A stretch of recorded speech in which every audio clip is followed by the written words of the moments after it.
দেখতে চাই দুনিয়ার জমিনে সবথেকে গুনাহগার মানুষকে।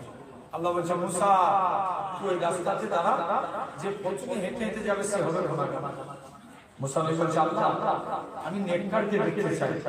আল্লাহ বলছে মুসা তুই ওই রাস্তাতেই দাঁড়া, যে বিধান ফিরে আসে। মুসা নবী কনফিউজ, আল্লাহ এটা কেমন করে সম্ভব? একই লোক যাবার সময় গুনাহগার, আসবার সময় নেককার, এর কারণটা কি?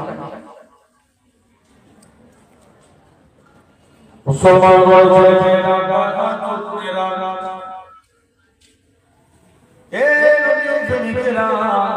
আমার আল্লাহ জানিয়ে দেয় ইয়া আমার খলিলুল্লাহ ইয়া আমার নবী মুসা, ওই বান্দাটা যখন রাস্তা দিয়ে হেঁটে হেঁটে যাচ্ছিল তার ছেলেখানা বলতে লাগে আব্বা জান দুনিয়া বড় না প্রথম আসমান বড়।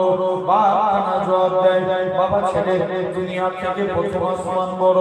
ছেলে আবারও বলে ও জন্মদাতা বাবা প্রথম আসমান বড় না দ্বিতীয় আসমান, দ্বিতীয় আসমান বড়, দ্বিতীয় আসমান বড় না তৃতীয় আসমান, তৃতীয় আসমান বড়। এরকম ভাবে সাত তবক আসমান বড়। ছেলে আবারও বলে আব্বা জান সাত তবক আসমানের থেকে কি বড়? জবাব দেয় বাবা ছেলে সাত তবক আসমানের থেকে আমি তোর আব্বা আমার গুনাহখানা বড়। ছেলে আবারও বলে ও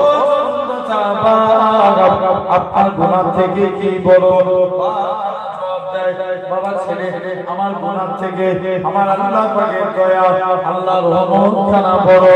এই জওয়ান যুবকেরা আমার আল্লাহ জানিয়ে দেয় ইয়া আমার খলিলুল্লাহ ইয়া আমার নবী মুসা, আমি আল্লাহ পাক তার এতটুকু কথাকে কবুল করে নিয়েছি। আমি আল্লাহ কবুল করে নিয়ে আমার বান্দাটার জীবনে পাখার পাখার গুনাহটাকে আমি আল্লাহ ক্ষমা করে দিয়েছি।